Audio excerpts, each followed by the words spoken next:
Olá, seja bem-vinda, seja bem-vindo a mais uma aula de vinho em formato de podcast. Eu sou o professor Marcelo Vargas, nós vamos rodar a vinheta e já vamos para o conteúdo.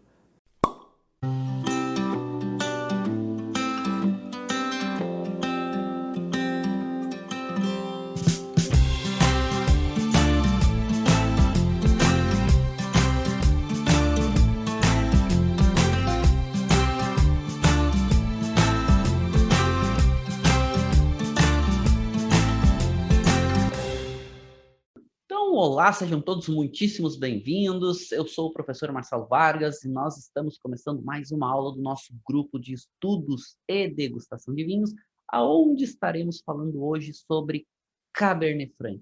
Essa uva incrível, essa uva que produz alguns dos vinhos mais interessantes e até valorizados do mundo.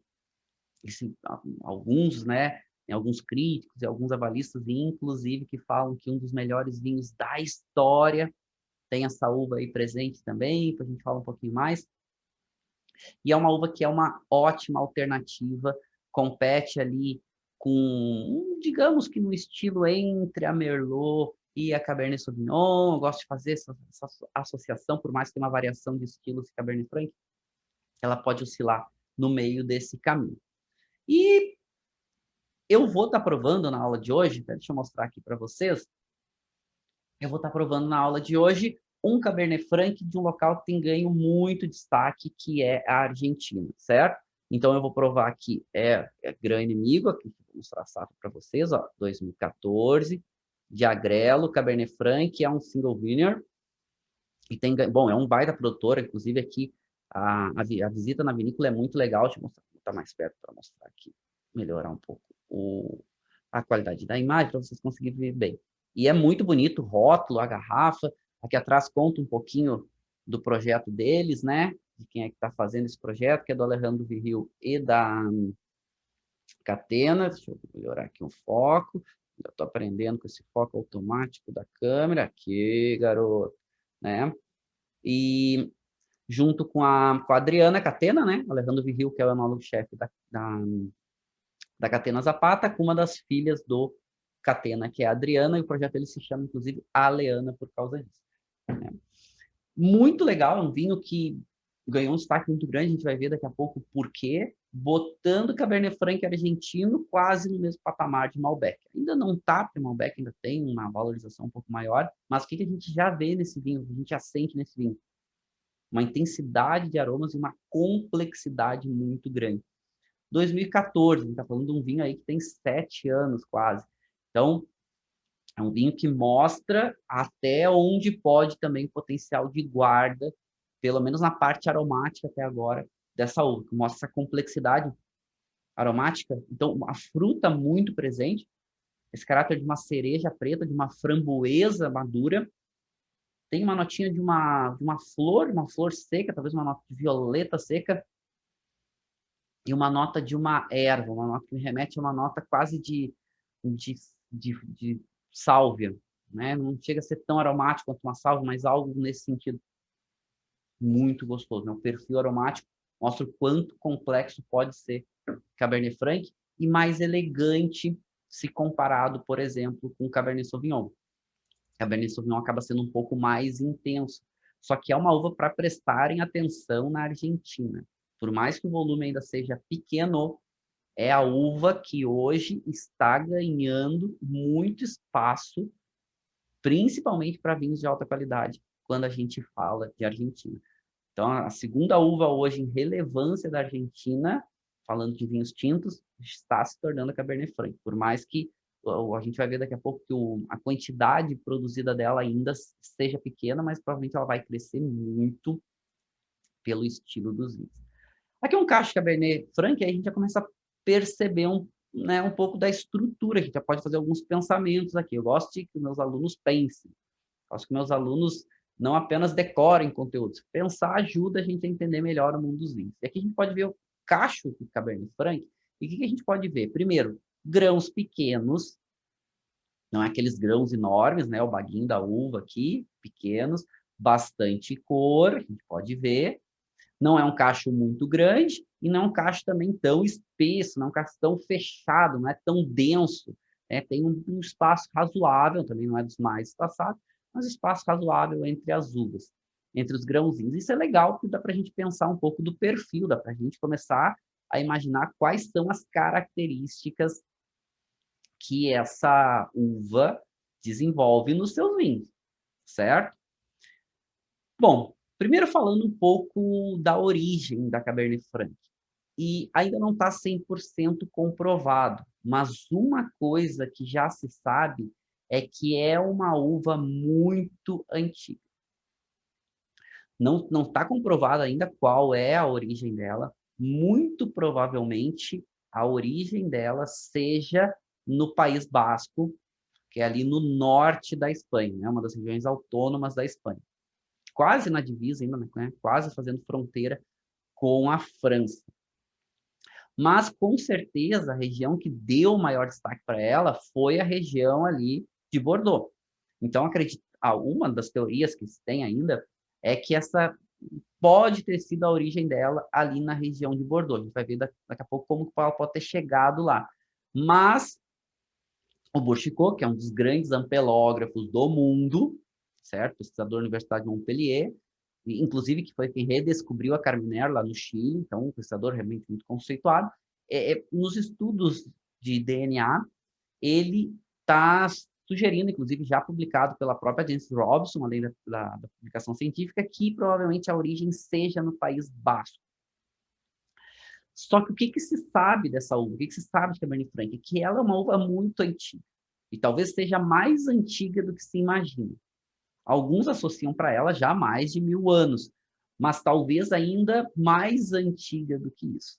Por quê?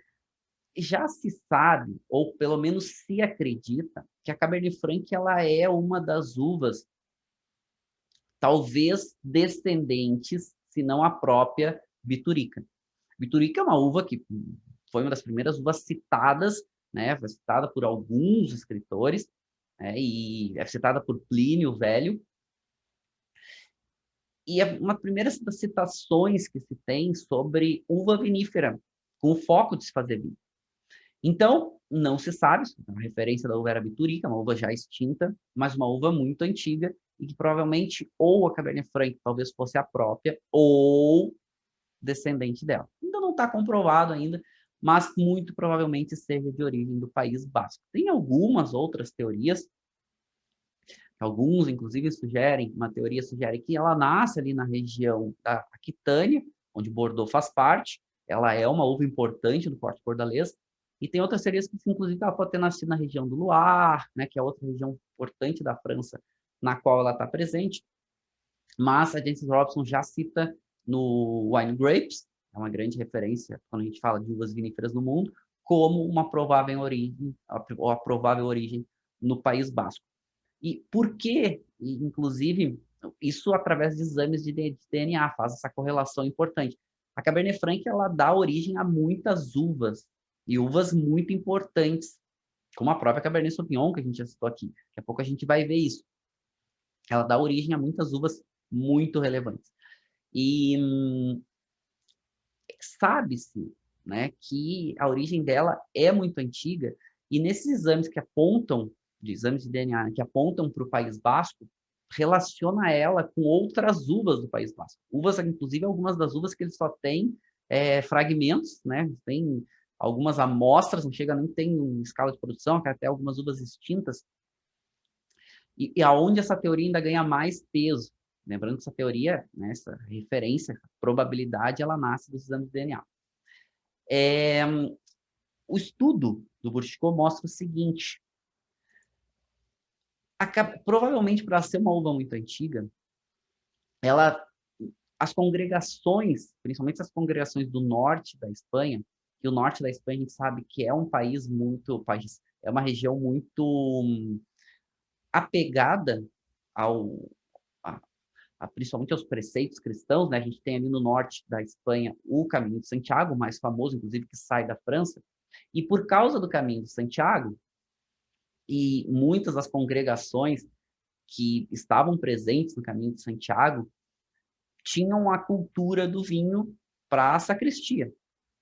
E, inclusive, né, com essa teoria fala que essa congregação, esse colegiado, né, de Roquenvaux, que é como o nome francês tem, que provavelmente nasça ali na região espanhola, tinha desdobramentos em outras áreas, inclusive na França. Então, acredita-se que a uva sai através dos monges dessa congregação, e ela migra para a região de Bordeaux. Então, ela teria nascido no País Basco e migraria. E isso aconteceu por causa do trânsito muito forte que tinham entre os monges, né? Não só os cristãos, adeptos a fazer o caminho de Santiago, mas principalmente aos responsáveis pela congregação. Como fica na fronteira, e a gente sabe que o País Basco ali é bem próximo, né, da França, inclusive, né, caminho ali, bem próximo do caminho de Santiago mais famoso. Isso provavelmente foi o que aconteceu. Os próprios sacerdotes levavam as uvas, e lembrando, a gente está falando aí de mais de 1000 anos atrás, a gente não sabe há quanto tempo antes a uva já existia, a gente não sabe há quanto tempo antes já tinha referência da uva, não sabe o quanto aconteceu de mutações, transformações, cruzamentos e outros para ela chegar no perfil de Cabernet Franc. Mas, inclusive, algumas uvas que são encontradas hoje praticamente somente no País Basco, são algumas uvas que também são relacionadas com a Cabernet Franc. Ou seja, ela dá origem a uvas, e a gente está dizendo que ela dá origem a Cabernet Sauvignon também, que é uma das uvas mais importantes hoje do mundo, é a uva tinta mais plantada, não só a uva tinta, né, a uva vinífera mais plantada do mundo, mas aí ela já dá origem a Cabernet Sauvignon, provavelmente já em Bordeaux. Então, uma uva que deve ter migrado, transitado, e aí vai ter cruzamentos, né, como o caso da Cabernet Sauvignon, que é o cruzamento da Cabernet Franc com a Sauvignon Blanc. Mas mostrando também uma questão, né, a importância da igreja também, né, a influência da igreja nesse sentido de migrar as uvas e de manter a tradição do vinho. E isso foi super importante também, né, na antiga, toda a parte da Europa, boa parte da Europa ali que tinha influência do Império Romano, né? Então, durante muito tempo, o vinho foi deixado de lado, foi perdendo qualidade e a igreja acabou mantendo em alguns lugares. Isso foi interessante, né? A própria sacristia, como tem essa relação muito forte com o vinho. Bom, vamos ao que interessa. Por enquanto, só relatos históricos.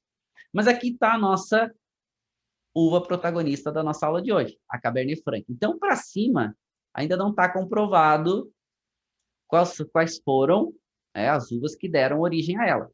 Mas para baixo, ou seja, as uvas que ela dá origem, a gente já tem várias uvas. E olha a importância da Cabernet Franc. Ela vai fazer o cruzamento com a Sauvignon Blanc e vai dar origem a Cabernet Sauvignon, certo? E essas uvas, e essas marcações aqui que vocês estão vendo com o fundinho azuladinho, mais roxinho, uvas que têm origem provavelmente no Vale do Giron, no história que é a área de Bordeaux, né? Então, a gente vai ver que a Cabernet Sauvignon, a Gros Cabernet, que é uma uva que está voltando de novo a ganhar destaque, a própria Carmenère, são uvas que nascem lá. Mas olha a importância da Cabernet Franc. A Cabernet Franc cruzando com a Cabernet Sauvignon dá origem a Sauvignon Blanc, desculpa, vai dar origem a Cabernet Sauvignon. Depois, ela vai dar origem também a Carmenère. Olha que interessante. Então, Cabernet Franc com a Gros Cabernet vai dar origem a Carmenère. E elas fazem parte de uma família de uvas chamada das Carmenettes, que tem essa relação ali de surgimento próximo à região da Aquitânia, né? A região de Giron, que seria mais ou menos a região de Bordeaux. Então, olha como uvas significativas, né? Grandes protagonistas hoje. A Cabernet Franc, cruzando com a Madeleine Noir, vai dar origem a Merlot. Então, olha que quantas uvas importantes a Cabernet Sauvignon dá origem. A Cabernet Franc dá origem. Cabernet Sauvignon, Merlot, Carmenère, ou seja, uvas bem importantes tendo origem aqui.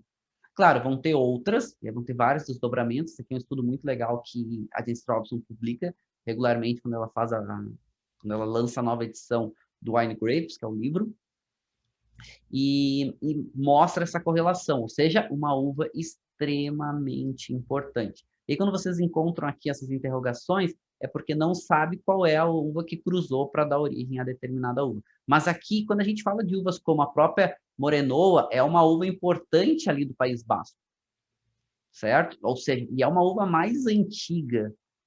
Por isso que se acredita que ela, a Cabernet Franc, já estava no País Basco e que vai dar origem a outras uvas. Uvas bastante importantes, inclusive ali, e provavelmente vai dar, né, vai migrar e vai dar origem a outras uvas importantes no mundo. Então é muito legal, eu gosto de ver esses estudos que vai nos dando um cenário aqui, que vocês vão vendo com o fundinho, né, a cor do fundinho vai determinando mais ou menos aonde é a origem. E aqui, se vocês podem ver, esses fundinhos que estão em amarelo, hoje associados ao País Basco, né, e a gente vai ter, por exemplo, a Cabernet Franc, muito provavelmente nascendo nessa região. Mas um pouco das características, né? Um pequeno resumo, você vai dizer um pequeno resumo de Cabernet Franc, assim. Se pudesse ter só um slide para falar na aula de hoje, eu falaria sobre ele. Que fala aqui o porquê ela é, quais são as características que tornam ela importante. Aqui o cachinho, né? Que a gente pode ver com bastante pigmento. Pode ver que ele não é tão compacto, mas não é aquele extremamente espaçado. Ela tem uma acidez, normalmente média, entre média e média muito, subindo um pouquinho. Tem estaninhos também entre médio e médio muito. Gera vinhos com normalmente corpo médio e normalmente álcools médios. Ou seja, ela tem um pouco menos intenso que a Cabernet Sauvignon. Alguns países mais importantes, com certeza hoje quando a gente fala de origem, velho mundo, etc., a França é o maior destaque para a Cabernet Franc disparado, ok? Aí depois a Itália planta bastante, mas aí com nível de qualidade normalmente mais baixo. Estados Unidos planta bastante, principalmente na costa, no norte da costa oeste. Chile é um importante produtor quando a gente fala de Novo Mundo, e a Argentina ganhando destaque, Brasil e outros.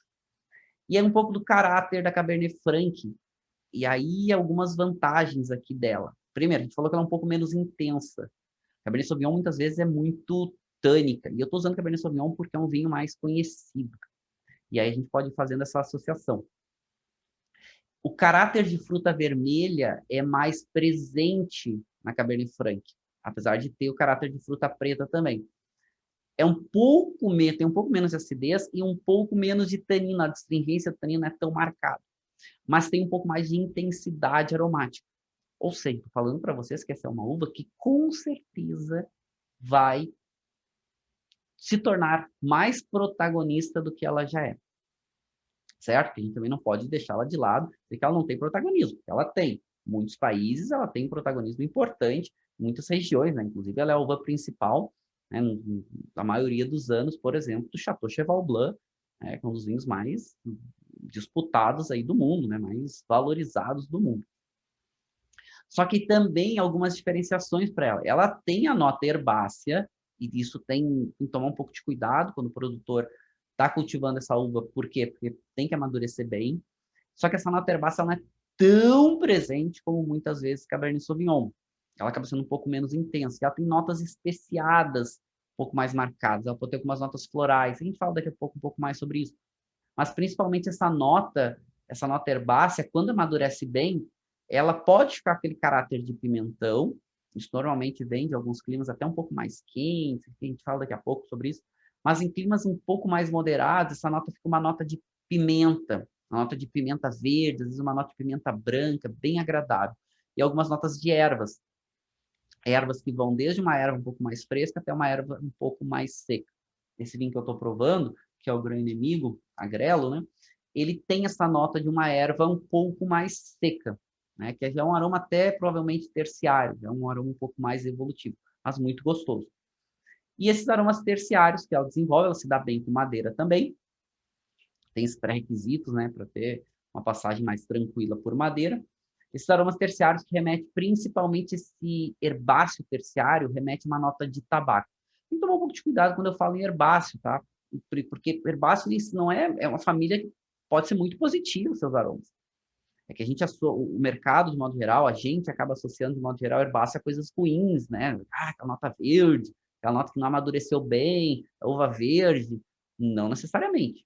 Se não amadurecer bem, fica com aquela nota desagradável. Às vezes pode ter uma nota de vagem, às vezes pode ter uma nota de broto verde não muito interessante, um pimentão verde não muito maduro, que às vezes incomoda. Às vezes uma nota de de arruda muito presente, grama cortada, notas herbáceas. Mas pode ter notas herbáceas muito positivas. E aí, essa é uma vantagem da Cabernet Franc. Ela desenvolve uma complexidade aromática maior se comparado, por exemplo, com o Cabernet Sauvignon. Ela tem um pouco mais de intensidade de aromas. Isso aqui eu estou falando uma média, tá? Vai depender de vários fatores.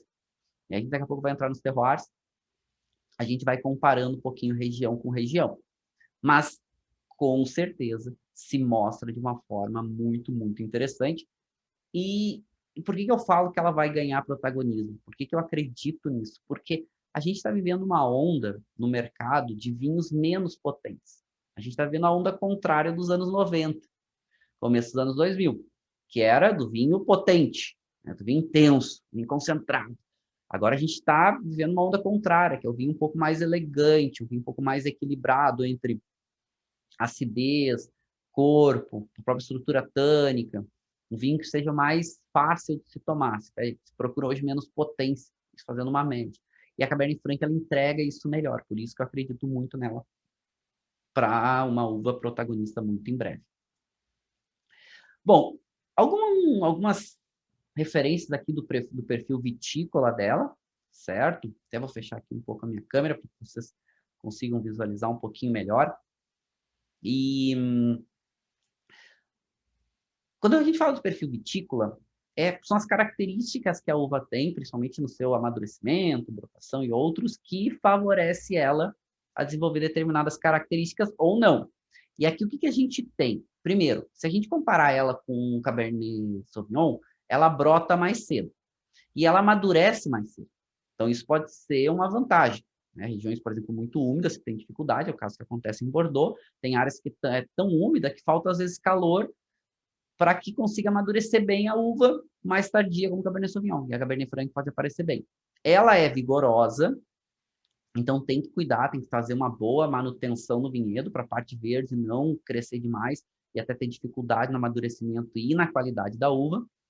Os grãos são pequenos, a proporção de casca para polpa, isso é importante, né? Porque a casca a gente sabe que é muito rica em compostos polifenólicos, os polifenóis, que são, por exemplo, alguns dos mais importantes, como cor e tanino, tem uma proporção interessante, ou seja, ela tem a casca, o grão é menor e tem a casca um pouquinho mais grossa do que a Merlot, por exemplo.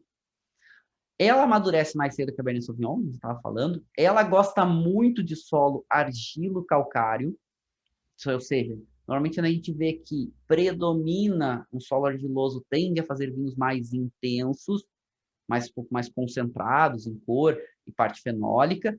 A gente sabe que solos ricos em calcário tende a fazer vinhos com um pouco mais de acidez, uma acidez um pouco mais destacada, e vai depender da proporção. Se adapta muito bem a solos arenosos, isso é uma outra vantagem. Inclusive, faz com que ela apareça muito bem na margem direita, ali de Bordeaux, que algumas áreas são muito ricas em areia. Mas tem que cuidar muito da questão do estresse hídrico. Ela não produz bem se a área não tiver uma boa quantidade de umidade, uma boa quantidade de chuva ou de irrigação. Aí ela pode perder o caráter. Normalmente, em solos arenosos, muda um pouco o perfil. Ela tende a fazer um vinho um pouco mais aromático e o vinhos um pouco menos intensos. Ela perde um pouco dessa sua intensidade de modo geral, certo?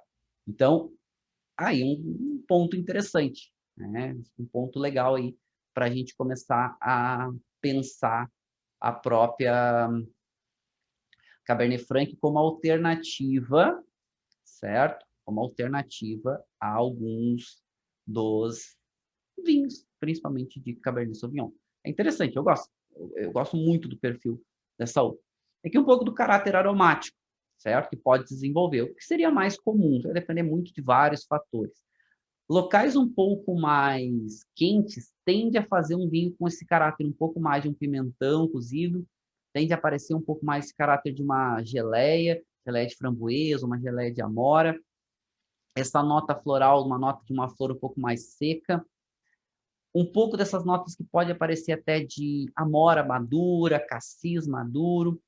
Essa nota de tabaco, né, parece bastante, principalmente uma nota terciária, uma nota evolutiva.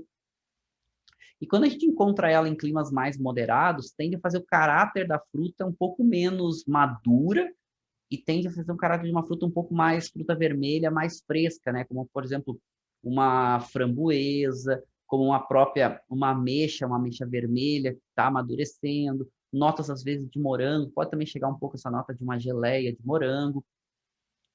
E aí começa a mudar um pouco o perfil aromático. O perfil aromático dela começa a remeter um pouco mais a uma pimenta, né? Uma nota de uma pimenta branca, uma pimenta verde, um pouco mais especiado.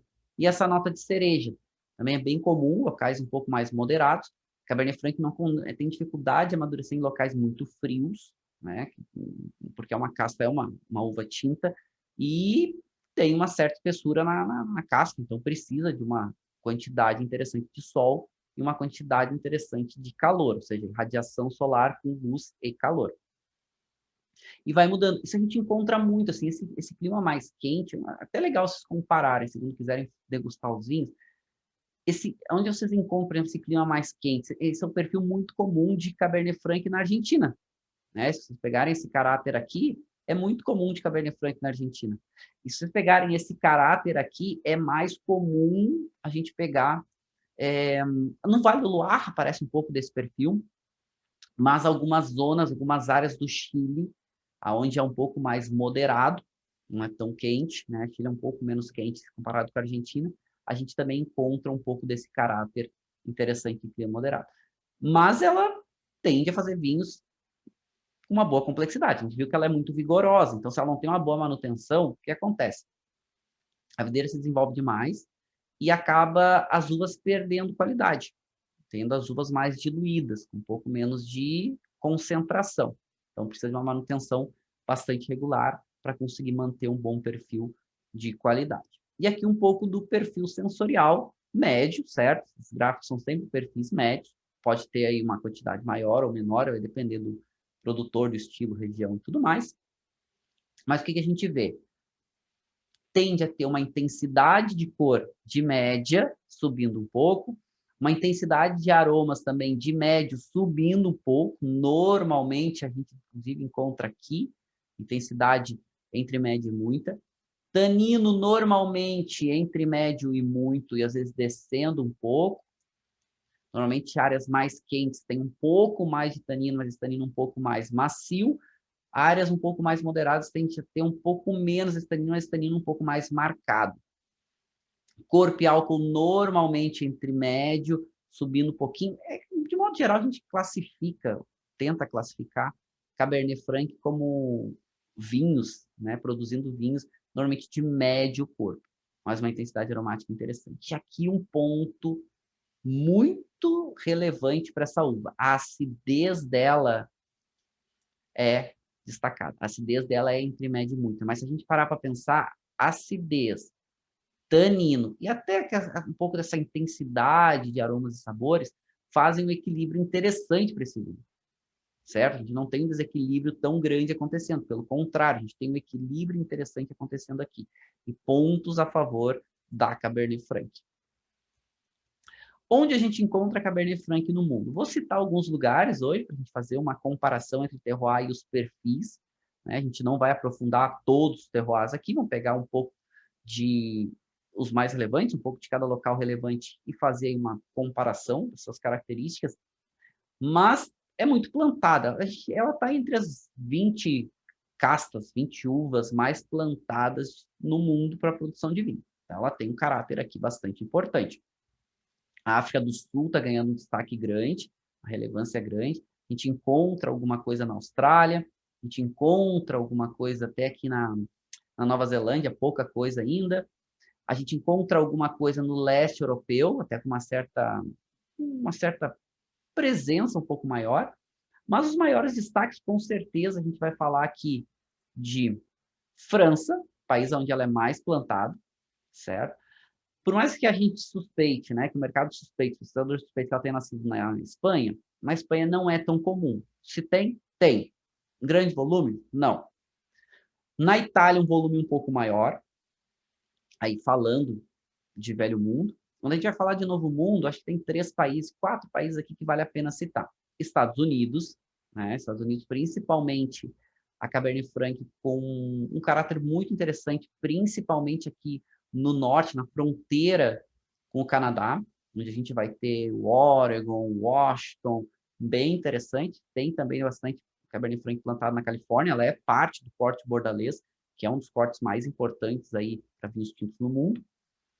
Quando a gente fala de América do Sul, com certeza Chile, que é um dos países onde ela é mais plantada e cultivada no mundo, né? A Chile está normalmente entre terceiro e quarto, onde ela mais aparece.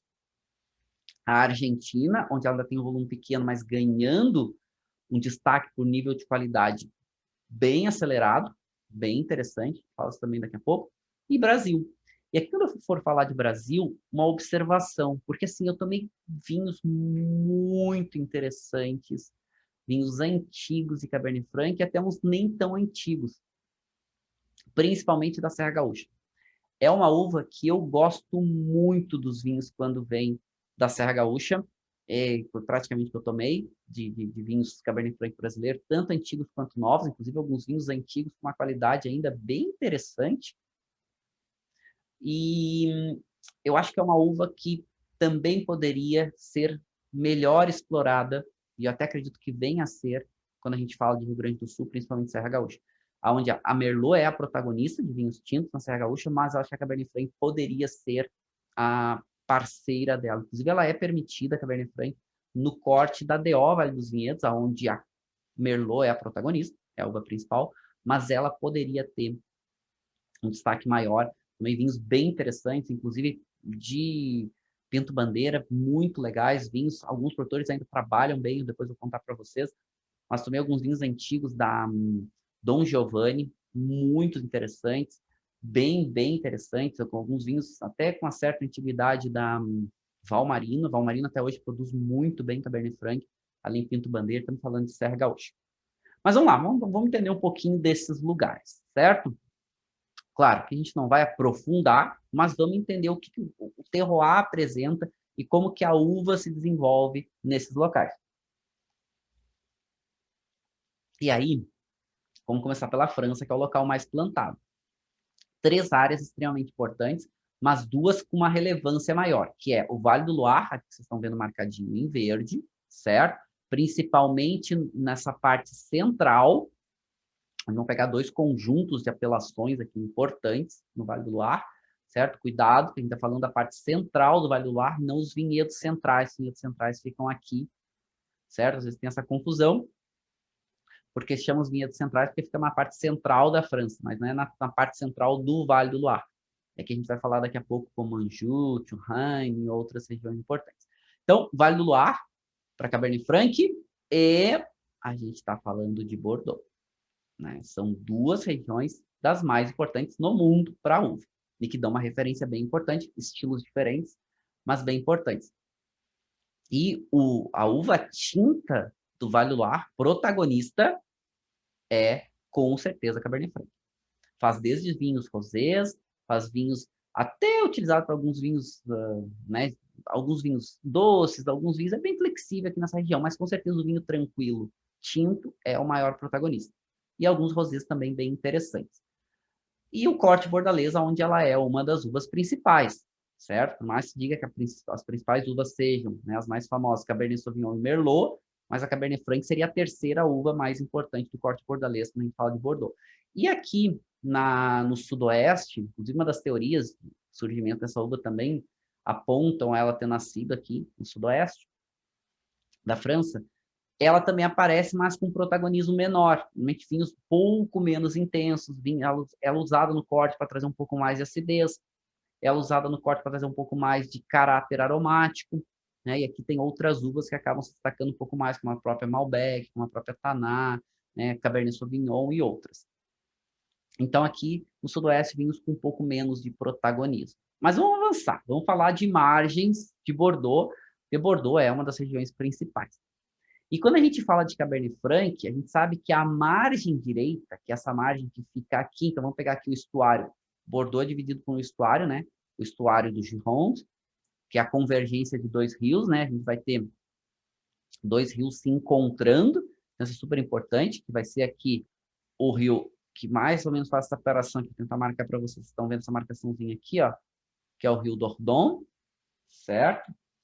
Mas aqui a gente vai ter o rio Garonne, eles se encontram e se separam, que a gente chama em Bordeaux, né, dessas três áreas, essas três margens, ou as duas margens e uma outra área relevante, que é a chamada margem esquerda, porque fica aqui a nossa esquerda do estuário do Gironde, a margem direita, que fica aqui, né, quem está olhando o mapa, olhando, né, da região sul-norte, a margem direita fica à direita do estuário do Gironde, e aqui entre os dois rios que convergem, a gente tem uma região chamada entre deux mers, né, que seria uma tradução literal entre dois mares, exatamente essa referência que ela fica entre duas áreas, duas massas de água importante, certo? Mas aonde é protagonista a Cabernet Franc?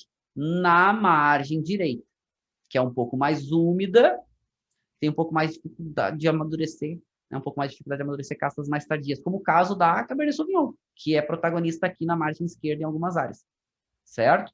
E aonde ela aparece muito bem, que seria talvez a principal região para Cabernet Franc, é aqui, regiãozinha chamada de Saint-Emilion, que tem algumas apelações interessantes aqui, que Saint-Emilion, junto com o Pomerol, né? O que a gente tem no Pomerol? Por exemplo, Chateau Petrus.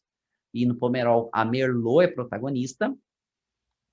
Mesmo em Saint-Emilion, a Merlot também é protagonista, certo? Mas a Cabernet Franc é a que vai aparecer mais junto com a Merlot. Enquanto que na margem esquerda, a Merlot é muito plantada, é a mais plantada, mas Cabernet Sauvignon vai aparecer nos principais vinhos aqui. Mas Cabernet Sauvignon tem dificuldade de amadurecer, porque é mais úmido, não tem o solo, é um solo mais úmido, é um solo mais frio, principalmente presença de argila, algumas áreas arenosas, inclusive aluviais próximos ao rio, então favorece um pouco mais a Cabernet Franc, um pouco mais de dificuldade para a Cabernet Sauvignon. E aí o corte em Saint-Emilion que vai aparecer mais, principalmente em anos um pouquinho mais quentes, a gente sabe que tem uma oscilação de safra muito grande em Bordeaux, anos um pouquinho mais quentes, a Cabernet Franc vai aparecer um pouco mais, inclusive nos cortes junto com a Merlot.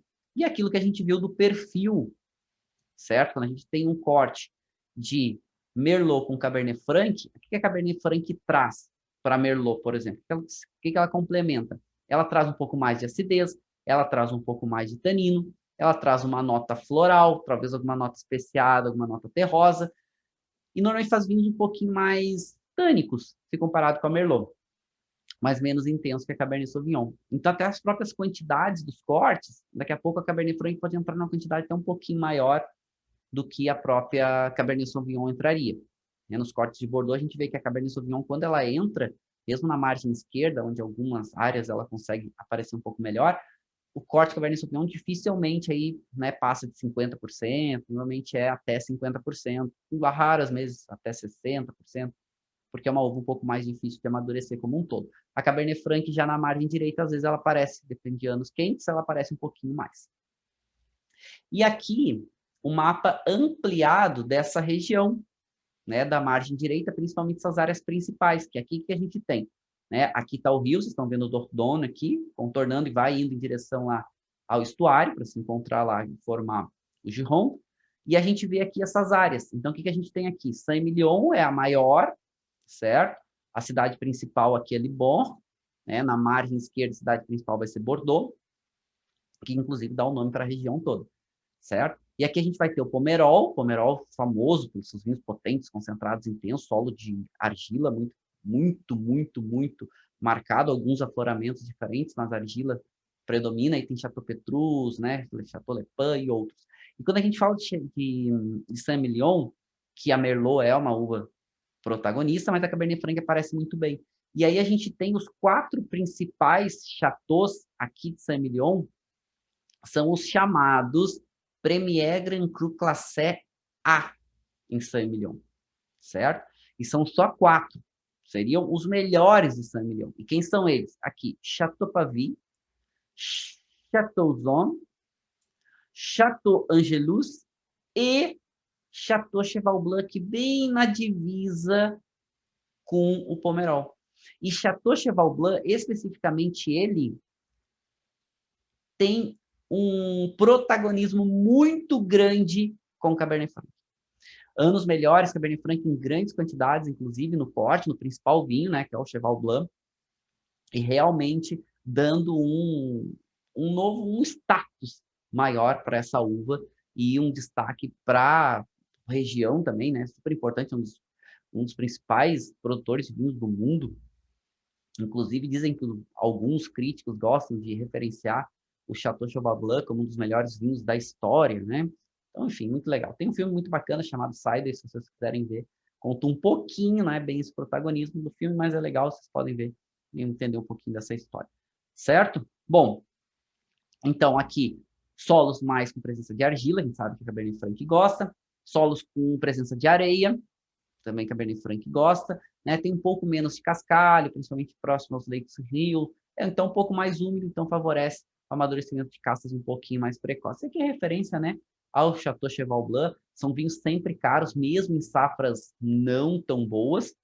Safras boas, a gente está falando de vinhos muito, muito caros, a gente chega no Brasil hoje, a média de 7, 8 mil reais uma garrafa, uma safra não tão boa, talvez encontre por um pouco menos, mas safras boas muito, muito caro. Fizeram uma grande reforma, né? Criaram, construíram a vinícola toda nova aqui, desenhado com relevo, com horizonte, é muito bacana. E aqui o chateau antigo, né? Que é a casa principal, chateau. A tradução literal de chateau seria castelo, mas toda vez que vocês pegam um produtor que o nome chateau está aparecendo, não significa que tenha um castelo, né? Eles gostavam de usar essa referência, essas casas grandes como castelo. Chateau, quando a gente fala de Bordeaux, é uma referência a uma vinícola. Uma vinícola pode se chamar de chateau, não tem nenhum problema, nenhum empecilho. Às vezes nem tem um casarão, né, só tem uma casinha lá, chama de chateau alguma coisa, certo? Mas essa referência estão falando de produtores. Depois a gente vai para o Vale do Loire, que aí, quando a gente fala dos vinhos de Bordeaux, a gente está falando dos vinhos com um tanino marcado, com uma acidez mais alta, com um pouco menos de caráter frutado, com um pouco mais essa nota herbal aparecendo, vinhos com potencial de longevidade relativamente grande, potencial de guarda, normalmente 10, 15 anos, principalmente os principais produtores. Quando a gente vai falar do Vale do Loire, e o Vale do Loire com todas essas regiões que vocês estão vendo marcadinhas aqui em colorido, dá para dividir o Vale do Loire em quatro grandes áreas, né? A gente vai ter essa área aqui mais próxima ao mar, mais azuladinho aqui, a área de Nantes. Depois a gente vai ter essa área mais avermelhada aqui, conhecida como Anjou-sur-Mur. Depois a gente vai ter essa área mais amarelada, né, mais conhecida como Touraine. E depois a gente vai ter essas áreas aqui mais verdinhas, mais conhecidas, né, como os vinhedos centrais, ou né, essas áreas aqui onde a Sauvignon Blanc aparece muito bem, certo? O que nos interessa é exatamente essa área aqui amarelada e avermelhada, certo? Que é Anjou-sur-Mur e Touraine. Por quê? Porque aqui a gente vai ter a Cabernet Franc aparecendo muito bem. A Cabernet Franc, inclusive, fazendo vinhos tintos, não só tintos rosés, também interessantes, mas vinhos tintos com um perfil diferente. Um perfil do tanino um pouco mais marcado, não tem uma grande quantidade de tanino, mas tanino um pouco mais marcado, uma acidez presente, mas o caráter de fruta aparece um pouco mais aqui e perde um pouco a intensidade da erva, do herbal, mas aparece bem também, né? As notas terrosas são bem comuns também aparecerem aqui. Então vai fazer aqui alguns dos vinhos de Cabernet Franc bem interessantes e muito conceituados no mundo. Aonde especificamente? Tem duas regiões que são bem legais aqui. Aí vamos dar aqui um zoom nessa areazinha aqui amarela, que principalmente aqui em volta dessa área demarcada chamada Chinon, certo? Vamos dar um zoom. E aqui tem duas áreas bem interessantes, aonde, quando vocês tiverem a oportunidade de provarem os vinhos do Loire e quiserem provar um Cabernet Franc interessante, essas duas apelações são apelações que valem a pena testar. Primeiro, Chinon, que é uma das mais famosas, bem com esse perfil. Aqui a gente tem solos com alguma presença de argila, tem o chamado solo, o famoso solo de Truffaut, onde tem uma presença de calcário, tem um pouco de areia, tem uma mistura, né? Às vezes até um afloramento de pedras, etc. Então, Chinon é uma dica interessante. E Bourgueil. Bourgueil é legal porque também tem um pouco menos de fama se comparado com o Chinon. É uma área menor, É uma área que tem até um pouco mais difícil de se encontrar, mas uma alternativa interessante, normalmente com preço menos, um pouco mais baixo comparado com o Chinon. Porque é legal, porque exatamente porque traz um pouco mais desse... o tanino acaba sendo um pouquinho mais marcado, não que o Chinon também já não tenha, né? Mas o Burguês traz um pouquinho mais, esse tanino um pouco mais marcado normalmente, mas muitos vinhos muito aromáticos. O caráter da fruta um pouquinho mais presente, a nota especiada aparece bem. São duas regiões bem interessantes. Normalmente esse caráter caráter da fruta mais fresca, naquele caráter de fruta tão madura, né? Essa nota herbal, também uma nota que não é aquela erva fresca, é uma erva mais secando. Essa nota de uma pimenta branca, dá uma complexidade para os vinhos aqui. São os Cabernet Francs mais valorizados do mundo. Rapidamente falando de Itália, a Itália planta bastante Cabernet Franc, né? Tem duas áreas importantes aqui quando a gente fala, principalmente o Friuli, com vinhos mais de volume, vinhos menos intensos, vinhos que é onde perde um pouco do tanino, mantém um pouco mais a acidez e faz vinhos um pouco mais frutados com notas herbais mais presentes. Não são vinhos tão, digamos, direcionados para a qualidade, bastante volume. E alguns produtores aqui na Toscana, né, inclusive usando alguns cortes com super toscanos, que também daí concentram um pouquinho mais. Mas, se eu falo de Cabernet Franc, com certeza aqui no Friuli, no nordeste da Itália, é onde tem mais volume. Apesar de também ter no Vêneto, um pouco no Trentino, mas o Friuli é que tem mais produção, maior volume. O que é importante sempre quando a gente fala de Itália, né? A gente se lembrar que no norte é mais fresco, no norte é um pouco mais frio, né? No norte é um pouco mais... são os vinhos que a acidez se destacam mais. Os vinhos onde perde um pouco de intensidade e ganha um pouco mais de acidez, o tanino quando aparece é um pouco mais marcado, não é aquele tanino tão macio. E quando a gente fala do Nordeste, isso acontece bastante com a Cabernet Franc. Os melhores vinhedos do Friuli são aqueles que têm exposição para Cabernet Franc, tá? Que são aqueles que têm exposição sul, que estão olhando para o Mediterrâneo. E normalmente esse caráter da fruta vermelha aparece um pouco mais, esse caráter dessa pimenta aparece, e principalmente essas notas evolutivas, que aparecem relativamente rápido para Cabernet Franc aqui, é uma nota que remete um pouco para couro, remete uma notinha terrosa, que dá uma complexidade, certo? É um estilo interessante. É, fora da Itália é mais difícil de achar, na Itália tu acha com uma certa facilidade, porque acabam dando preferência para importar vinhos italianos mais famosos, né? Os Barolos, os Barbarescos e assim sucessivamente, né? O Cabernet Franc, vindo lá do Friuli, acaba tendo menos impacto aqui. Falar um pouco dos Estados Unidos. Estados Unidos, três áreas importantes, mas em uma área que se destaca um pouco mais.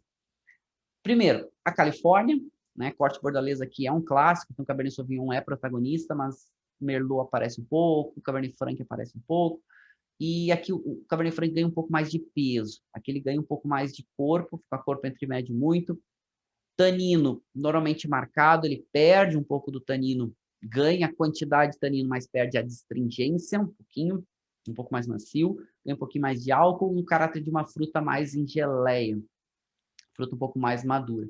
Acidez normalmente média, subindo um pouco. Mas o que eu acho mais interessante dos Estados Unidos, quando a gente fala de Cabernet Franc, vão ser aqui no Oregon alguma coisa, mas aqui em Washington State um pouquinho mais interessante os vinhos. A gente está falando da fronteira, né, com o Canadá, região um pouco mais fresca, mas aqui o vinho ganha vivacidade. Aqui a acidez sobe, o caráter da fruta fica mais nítido, ele perde um pouco do caráter dessa geleia, a gente vê na Califórnia, e ganha um pouco mais esse caráter da cereja, ele ganha um pouco mais esse caráter da framboesa, ele ganha um pouco mais esse caráter... É menos comum a nota floral, mas pode aparecer, mas é mais comum uma nota terrosa aparecer também. Então, vinhos complexos, interessantes, e como a gente está falando de regiões um pouco mais frias, vindo para o norte, Cabernet Sauvignon acaba tendo um pouco mais de dificuldade. E aí a Cabernet Franc vai ganhando um pouco mais de espaço. Porque, de modo geral, Cabernet Sauvignon também nos Estados Unidos é uma das principais castas, um dos principais vinhos. Agora vamos falar um pouco da nossa América do Sul, falando um pouquinho de Brasil, Argentina e de Chile. Só fazendo uma separação, né? Quando a gente fala de Chile e Argentina, são países vizinhos muito próximos. Se a gente pegar ali Mendoza para Santiago, no Chile, por exemplo, a gente fala uma diferença de 200 quilômetros, né? Relativamente perto. Mas a gente sempre lembrar que a gente tem a Cordilheira dos Andes, que faz essa separação e distinção muito grande de terroirs. No Chile, um pouquinho mais úmido, um pouquinho mais fresco, até porque tem influência do mar, principalmente próximo à costa. Do lado da Argentina, mais seco, mais quente, mais luz, mais sol, de modo geral, fazendo luz um pouco mais concentrado, mais potentes. Então, esse é um ponto importante, certo? Esses dois lados. Não significa que o Chile esteja extremamente úmido, não é. Chove pouco, mas tem mais umidade, porque para os dois lados é extremamente importante a neve que se forma nos Andes e que quando vai chegando perto da primavera-verão, essa neve começa a derreter e essa água da neve eles conduzem para aproveitar a água e é o que eles bebem. Então, a maior quantidade de água de consumo e água para videira, para todas as produções, é do degelo dos Andes. Chove muito pouco, tanto para o lado argentino quanto para o lado chileno. Bom, e isso quando eu estou falando chove pouco, a gente está falando de regiões produtoras de vinho, certo? Então muda. O lado argentino, mais quente, mais seco. Falando de Argentina, a Cabernet Franc é uma das uvas que vem ganhando protagonismo. Interessante, porque ela vem ganhando protagonismo num nível de qualidade, não necessariamente de volume. O volume dela ainda é pequeno. E aonde isso? Principalmente em áreas que têm um pouco mais de altitude, ou seja, próximo aos Andes. Então, quando começa a ter o sopé dos Andes, então vamos pegar aqui, eu mostro o mapa daqui a pouco para vocês, vai ficar mais fácil, mas mais próximo à cidade de Mendoza, a gente tem uma altitude de algo em torno de 500 metros, né? Um pouquinho mais, um pouquinho menos. Quando a gente vai subindo em Vale de Uco, que é Mendoza, também áreas pertencentes a Mendoza, mas com mais altitude, a gente está falando de 1.500 metros, chega a ser 3 vezes mais alto. E é aí que Cabernet Franc começa a se mostrar ainda melhor. Só que a Cabernet Franc, além disso, ela tem um destaque interessante na Argentina. Essa acidez que a gente está vendo nela, um pouco maior, faz com que ela seja muito interessante para entrar no corte com o Malbec, porque Malbec é a uva tinta mais plantada da Argentina, né? A gente está falando aí das uvas tintas. Malbec representa aí quase 40%, certo? E se a gente for ver Cabernet Franc, olha como ela está atrás de todas, ou de muitas uvas importantes, né? Tem algo em torno de 1% da produção de vinho tinto hoje na Argentina, ou seja, é muito pequeno. Mas ela tem algumas características que são interessantes, porque a Malbec, quando a Malbec vem em áreas um pouco mais baixas, a gente está vendo que os melhores Malbecs também vêm de áreas com maior altitude, a Malbec em áreas mais baixas, como é muito quente na Argentina, ela perde a acidez muito rápido e faz com que ganhe muito corpo, ganhe muito álcool e acaba, enfim, né, pode ficar um vinho muito pesado, um vinho um pouco menos fresco. Já a Cabernet Franc, a gente viu que ela tem essa acidez mais alta naturalmente que a Malbec. Então ela pode entrar no corte para trazer um pouco mais de acidez para a Malbec, trazer um pouco de uma nota terrosa, trazer às vezes um caráter de uma fruta um pouco mais fresca, e ela pode ter esse caráter complementando no corte de Malbec. Eu gosto muito dos vinhos argentinos quando usam no corte em diferentes proporções Malbec e Cabernet Franc. Acho que elas se complementam muito bem, inclusive se complementam melhor do que outros cortes, como a própria Cabernet Sauvignon, com Bonarda, enfim. Acho que a Malbec e a Cabernet Franc se mostram muito bem. E é esse caráter de uma acidez maior, de um tanino um pouquinho mais marcado e de uma complexidade aromática que é o grande destaque da Argentina. É uma região quente, aonde consegue ter um caráter de uma fruta principalmente em maiores altitudes, de uma fruta um pouco mais fresca. E os produtores têm cuidado um pouco mais disso. Então, a gente está vendo aqui, né, os vinhedos de Vale de Uco, a gente está falando de 1.300, 1.400, normalmente acima de 1.100 metros, mas a gente está vendo aqui os Andes, né, bem próximo, todo o Vale de Uco tem essa paisagem lindíssima, contornada, emoldurada pelos Andes. E aqui um pouco quais são essas regiões, né? Então, vamos ver aqui o mapa cortado, aqui a gente está falando dos Andes, né, fronteira com o Chile, então para lá é o Chile, e aqui a gente está vendo aqui a cidadezinha de Mendoza, né? Aqui Mendoza aqui. E a gente tem áreas de produção de Cabernet Franc importantes e relevantes, principalmente aqui a partir de Luján de Cuyo, né? Cuyo é outro também que vocês podem encontrar com pronúncias diferentes, tá? Depende da região, assim como Mendoza e Mendoza. Vocês podem encontrar a pronúncia diferente para quem vai lá, por exemplo, depende de onde vem, da onde é a pessoa, né? Depende da área, por exemplo, vocês podem ouvir a expressão como Luján de Cuyo, ou vocês podem ouvir como Luján de Cuyo, certo? Aí depende qual é a cultura lá que está, ou a área da onde vem a pessoa, as duas pronúncias vão ouvir, tá? Normalmente Luján de Cuyo é o mais comum, assim como Mendoza é o mais comum na Argentina, quando fala da cidade.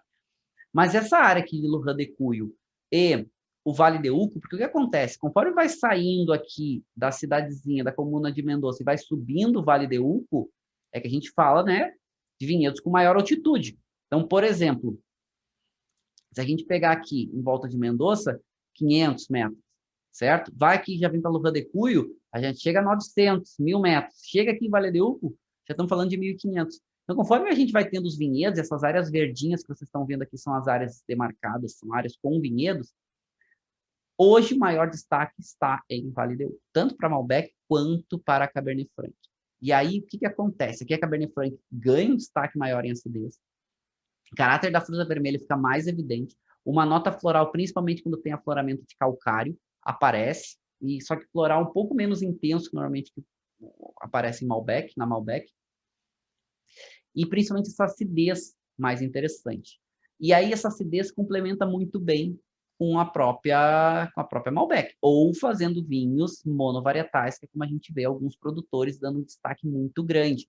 Como eu falei para vocês de, por exemplo, o Gran Inimigo. O Gran Inimigo tem um pouco desse caráter de fazer os principais vinhos da Gran Inimigo, né, ou da Aleana, da vinícola Aleana, são os vinhos de Cabernet Franc.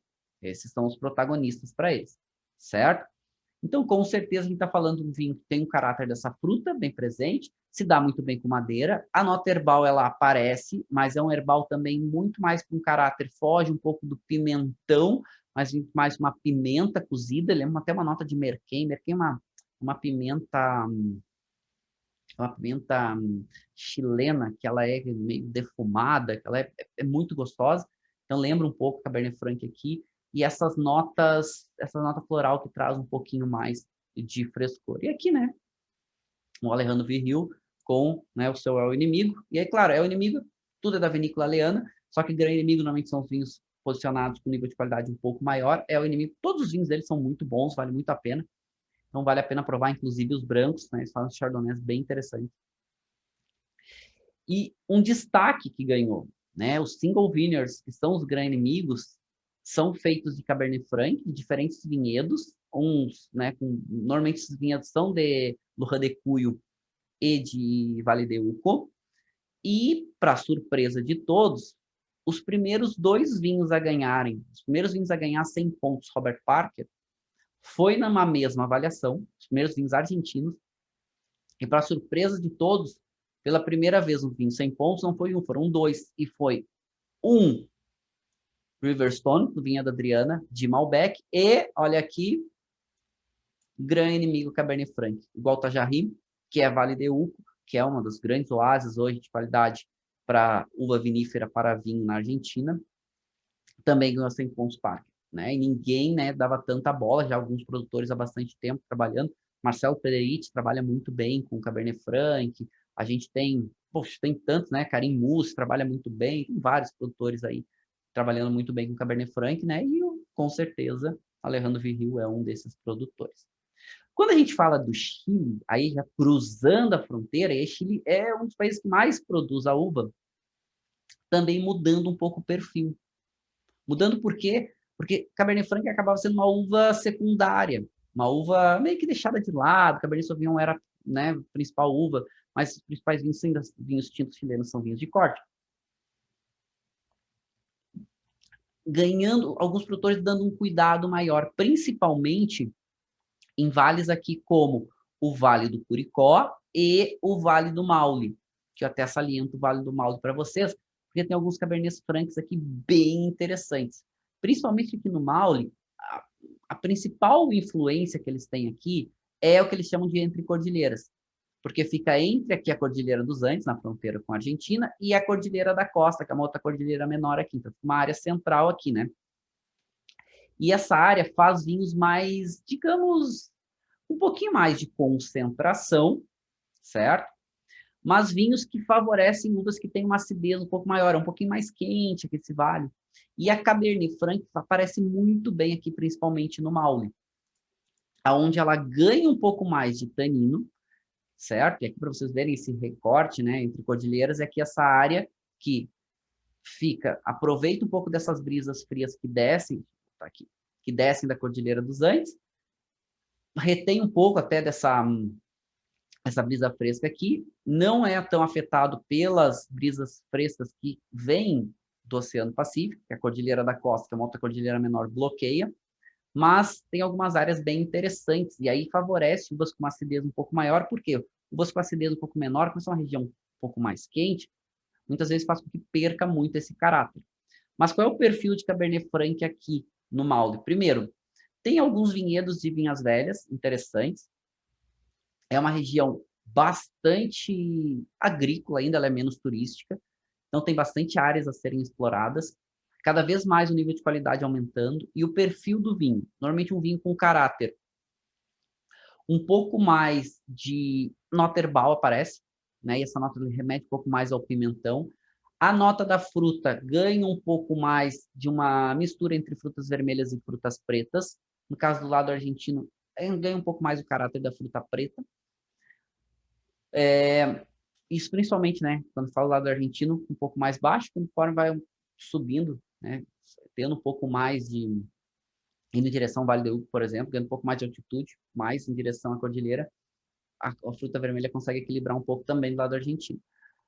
Notas terrosas aparecem aqui. Essa nota herbal muito presente, que vai essa nota do pimentão cozido, às vezes essa nota que lembra uma erva, às vezes uma nota que lembra até uma nota mentol, mentol seco, interessante. Uma nota terrosa aparece, mas esse equilíbrio entre fruta e esse herbal. Bem interessante, muitos produtores dando um destaque maior. Aqui ela ganha um pouco mais de corpo, ela ganha um pouco mais de álcool, e a acidez normalmente dela é média, mas consegue equilibrar esse conjunto, certo? É uma região que se favorece de uma amplitude térmica interessante, principalmente quando tem um pouquinho mais de altitude. A gente viu, né, os vinhedos, em diferentes vinhedos, a gente tem vinhedos com um pouco mais de altitude, vinhedos com um pouquinho menos, pode se favorecer. Uma variação muito grande de solos e ela se adapta melhor ao solo, falando de Cabernet Franc, solo argiloso. E esse solo argiloso ainda ajuda a trazer um pouco mais de potência, trazer um pouco mais de intensidade. Para a gente finalizando, a gente vai falar um pouco de Brasil, rapidamente, porque a Cabernet Franc, por mais que ela seja uma uva menos plantada, eu acho que ela tem um potencial muito grande. Eu acredito muito do potencial dela aqui na Serra Gaúcha. Pelo que eu provei, pelas histórias. Ela era bastante plantada, mas teve alguns percalços, alguns problemas, alguns contratempos. Primeiro, a se comprou muito, os produtores compraram muitos clones de Cabernet Franc vindos do Chile e outras regiões. E muitos desses clones vieram, só muito tempo atrás, né? Esses clones vieram contaminados com uma doença, não se sabia. E aí, com o passar dos anos, as videiras foram morrendo, foram enfraquecendo e foram morrendo. É normal, dependendo da região, dependendo da videira e tal. Você vai trocando a videira com o passar do tempo. Tem videiras que aguentam aí 10 anos, videiras que aguentam 20 anos, tem videiras que se vão, né? Não, tem videiras, né, as videiras vinhas velhas, né, inclusive passando de 100 anos. Mas não é o convencional. Normalmente se vai trocando essas videiras aí a cada 10 anos, um pouco mais, né? 10 anos não, mais 20 anos, 30 anos. A videira vai começando a perder capacidade produtiva. E muitas videiras vieram com problema e elas começaram a morrer. E aí tinham que ser replantadas. E aí já tinham o crescimento da Cabernet Sauvignon. Então, muitas dessas videiras de Cabernet Franc foram deixadas de lado e se escolheu plantar Cabernet Sauvignon por causa de uma necessidade de mercado. O consumidor queria Cabernet Sauvignon. A Merlot foi ganhando protagonismo no Vale dos Vinhedos, né? Inclusive entrou na IP, depois entrou na DO, e aí a Cabernet Franc foi sendo deixada de lado. Mas posso dizer para vocês que tem alguns produtores que ainda produzem bem. A Serra Gaúcha a gente sabe que ela é úmida, mas olha só, olha a comparação. A Serra Gaúcha é úmida, e a gente falou que Bordeaux, margem direita, é úmido. Solo da Serra Gaúcha, argiloso. Solo da região, margem direita, argiloso. Muita umidade. né? Que chega, a gente tá falando de umidade aqui, 1.500, 1.600, 1.700 milímetros. Bordeaux Mar Direito, muito úmido, passando muitas vezes de 1.000 milímetros. Ou seja, na Serra Gaúcha tem dificuldade para castas tintas mais tardias, como a própria Cabernet Sauvignon. A Cabernet Franc aqui provavelmente vai se adaptar melhor. Ela brota um pouco mais cedo, ela amadurece mais cedo, ou seja, corre menos risco, porque a gente tem muita chuva aqui na época da vindima, pode ter problema. E se adapta muito bem ao solo argiloso que a gente já viu. Então aqui a gente tem um perfil, e eu tomei alguns vinhos Cabernet Franc, eu falei para vocês, principalmente Valmarino, Dom Giovanni, que entregava muita qualidade. Eram vinhos mais antigos, tá? A Valmarino produz até hoje, um nível de qualidade bem interessante, até dá um protagonismo para Cabernet Franc, eu gosto bastante. Mas também algumas áreas, não só aqui falando de Vale dos Vinhedos, mas algumas áreas até com um pouco mais de altitude, conforme a gente vai indo em direção para o norte, sabe? Vai ganhando, ficando um pouco mais alto, né? Indo em direção ali a... tanto em direção que vai a Vacaria, por exemplo, né? Que vai essa região aqui, né? Campestre da Serra, depois Campestre da Serra que a gente vai ter Vacaria, né? Passando São Marcos, também é outra área que começa a ser interessante, né? Tem o solo com uma solo com presença de argila bastante, né? Predominante. Tem a questão da umidade, tem a questão da própria exposição solar, que a gente sabe, né, que exposição solar que favorece um pouquinho mais, e alguns relevos interessantes, que também favorece um pouco o próprio escoamento da água, ter um pouco menos da umidade na superfície, para solo argiloso muitas vezes, né, favorece, enfim, ok? Solos com e aí a gente está falando de altitudes, que também vão oscilar, né, aqui na nossa Serra Gaúcha. Ou seja, a gente tem um cenário favorável para Cabernet Franc, aliás, mais favorável do que a própria Cabernet Sauvignon, para entrar no corte com a Merlot. Eu não estou dizendo que a Merlot perdeu o protagonismo, não, a gente sabe que a Merlot está muito bem adaptada à Serra Gaúcha, mas talvez a Cabernet Franc seja a casta que vem para trazer um pouco mais de acidez, trazer um pouco mais de tanino, trazer um pouco mais de intensidade terrosa, um pouco mais de aroma e sabores. Pode ser aí um bom caminho, certo? Bom, aqui um pouco do solo, né, da Serra Gaúcha, nesses solos que tem alguma presença, inclusive, de algumas pedras, né? A gente sabe que a gente tem basalto aqui, alguma coisa de afloramento vulcânico, né? Rocha-manha vulcânica. Então, acho que tem um cenário favorável. Qual é o perfil dos vinhos Cabernet Franc da Serra Gaúcha? Normalmente são vinhos que têm o teor de álcool, corpo e açúcar não muito elevados.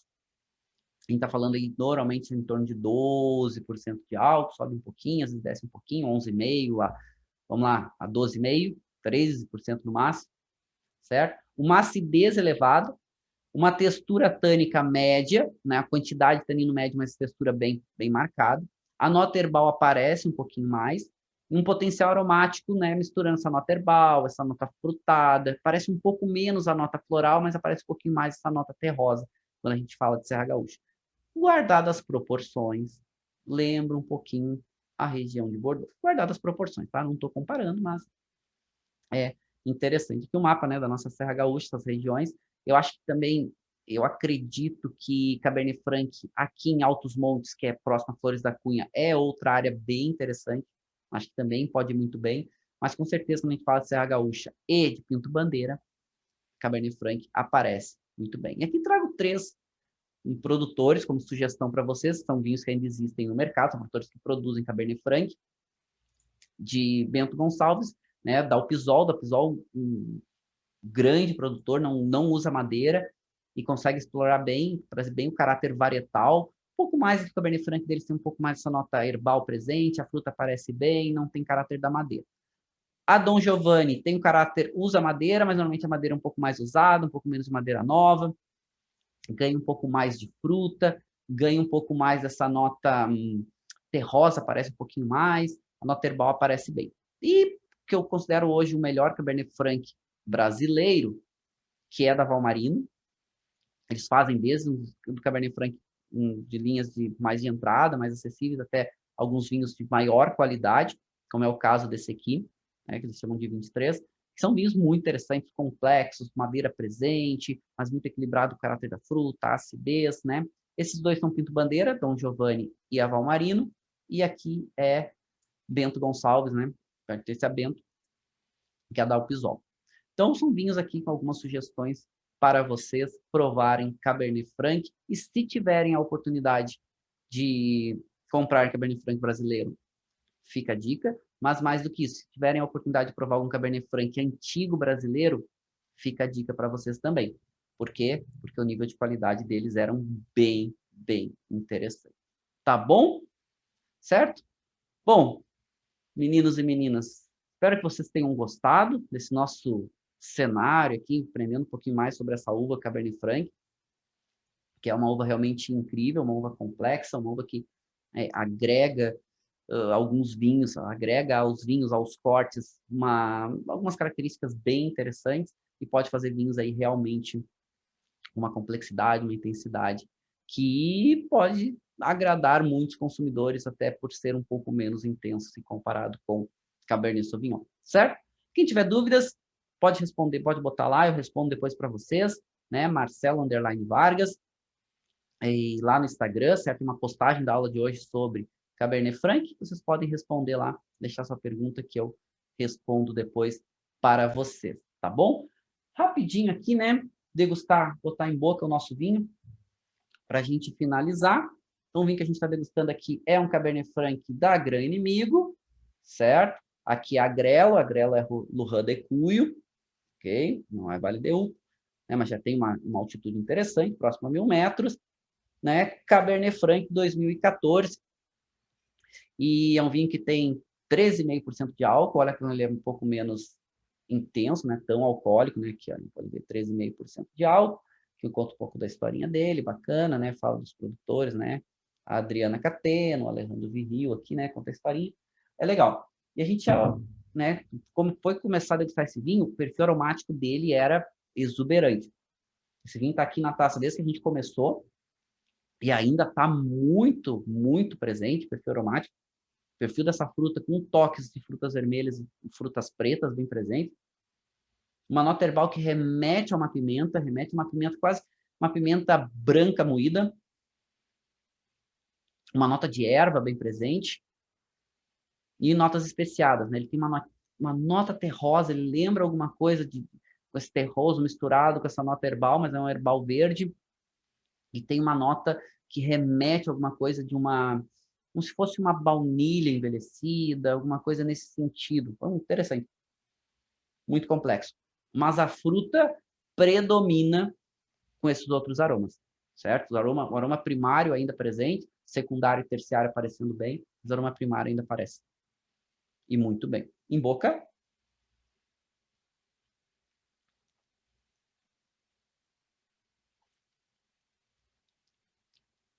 Primeiro gole que a gente não avalia, mas já pode prestar atenção no que estava mais intenso no caráter do vinho. E aqui a acidez chama a atenção. A acidez desse vinho, média, subindo um pouco, entre média e muita, mas o álcool, o corpo, a estrutura tânica presente, tem um equilíbrio bem interessante dessas características.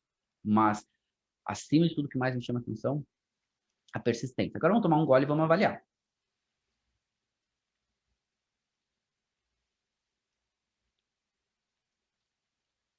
Corpo médio, álcool subindo um pouquinho de médio, acidez subindo um pouquinho, álcool e acidez bem equilibrados. O corpo desse vinho a gente falou que é médio. Tanino médio e o tanino mais macio. Médio sobe um pouquinho, tá mais macio. É um bom equilíbrio entre tanino, álcool e acidez. Sabor. Em boca, e é o que mais chama a atenção nesse vinho? A persistência do sabor. Estou com o sabor do vinho ainda na boca, claro. No vinho está na boca, porque a intensidade de sabor é extremamente alta. Conjunto, caráter da fruta. Predomina, inclusive, em boca o caráter da fruta. A nota especiada, menos terroso em boca, menos herbal em boca. Aparece, mas a fruta e essa nota especiada. Extremamente agradável. Muito gostoso. Nível de qualidade muito bom. E aqueles vinhos que a gente gosta de tomar lentamente para ir sentindo essas camadas diferentes de sabor e de aromas que ele tem. Então, acho que uma experiência bem legal, certo? Acho que um bom representante de Cabernet Franc, mostrando onde a Argentina pode chegar com essa uva também. Tá bom? Meninos e meninas! Bom, passou muito rápido a nossa hora, como sempre. Quero deixar um beijo no coração de cada um de vocês. Se cuidem. Logo a gente está passando por essa pandemia. Só mais um pouco. Daqui a pouco a gente tem vacina e vamos estar liberados a poder nos encontrarmos novamente. Enfim, vamos nos cuidar só mais um pouquinho e seguir os protocolos, tá bom? Beijo no coração de cada um de vocês. Provem Cabernet Franc e outras uvas. Com certeza vocês vão ter grandes experiências. E até o próximo sábado, 10 horas da manhã, onde a gente está aqui de novo com mais uma aula, tá bom? Beijo no coração de todos. Até a próxima. Tchau, tchau.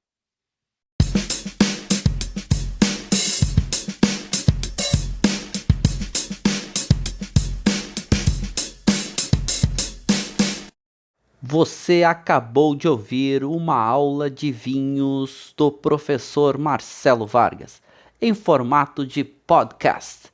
Para mais conteúdos, dicas e materiais sobre a bebida, acesse o site www.marcelovargas.org. Um forte abraço e até o próximo encontro.